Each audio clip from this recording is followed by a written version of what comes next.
Crime of Miss Jean Brodie by Muriel Spark.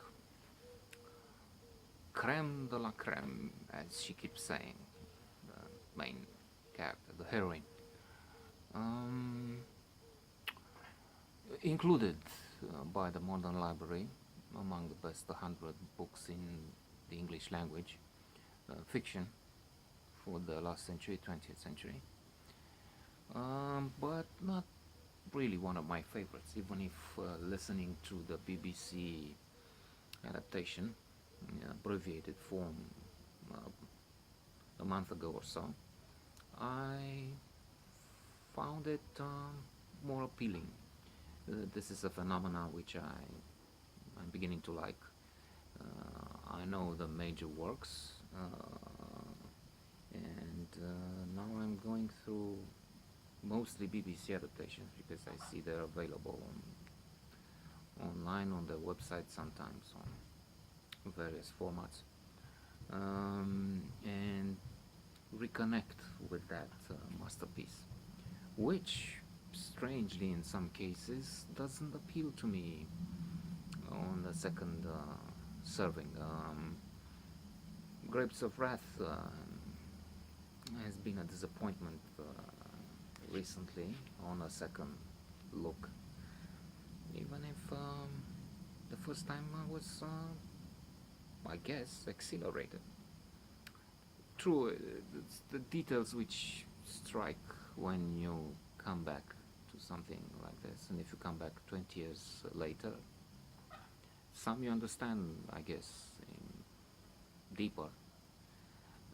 Others reveal aspects you don't like, reactionary and outdated as you may have become. Joe's mother beats a salesman or a visitor with a live chicken, and at the end of this fight there are only two legs left of that now dead and tortured chicken. I hated that so much that it stays with me and follows as a thread in other notes. Coming back to Miss Jean Brodie, crème de la crème. She is in her prime, she keeps saying, and she's a teacher. She has a group of favorites. That's not good for a teacher, to create a group of privileged students, and she keeps saying, she keeps telling them stories and about her achievements, how great she is, and so on. And she believes in them, even if they don't feel the same from one point on about her. In a way, it's good. That has reminded me of the Pygmalion effect.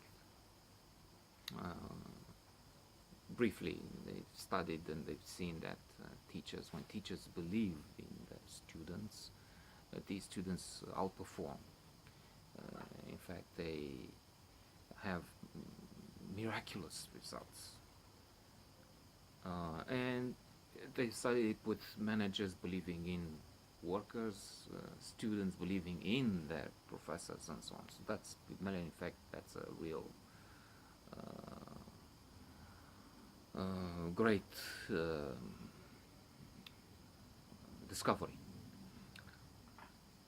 The reverse is also true, and I hate to say that the French school where my daughter is, and I pay a lot of money for my budget. I mean, for an average budget. What am I saying? For an upper middle class family, they have a stupid attitude. They had, for instance, a French student who kept saying Romanians are like this, Romanians eat that, and they are fat, and they... Anyway, a local Mr. Brodie, Jean Brodie, Jean, whatever. Mr. Jean Brodie has an admiration for Mussolini and the fascists, and that's, in a way, that says it all.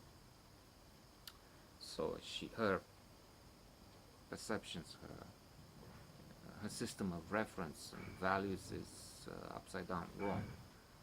True, in a way, she pays for that, and I feel ending with a reference to another book, Six Pillars of Self-Esteem by Nathaniel Branden, wonderful psychologist,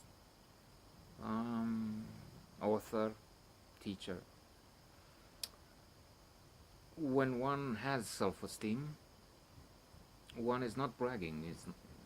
You don't see in a room the one with self-esteem as being the one who's the Donald Trump of the party. No, a person with real self-esteem is calmer, self-assured, but without boasting, without walking normal, talking normal, without overdoing anything, without look at me, I'm the greatest. And that's somebody with insecurity. We may have such a person with narcissistic. They to end with a joke. They ask psychologists, and some say he's the textbook. They record his performances to show students, look, this is narcissistic behavior. Well, let's hope we don't have him as the most powerful man in the world soon.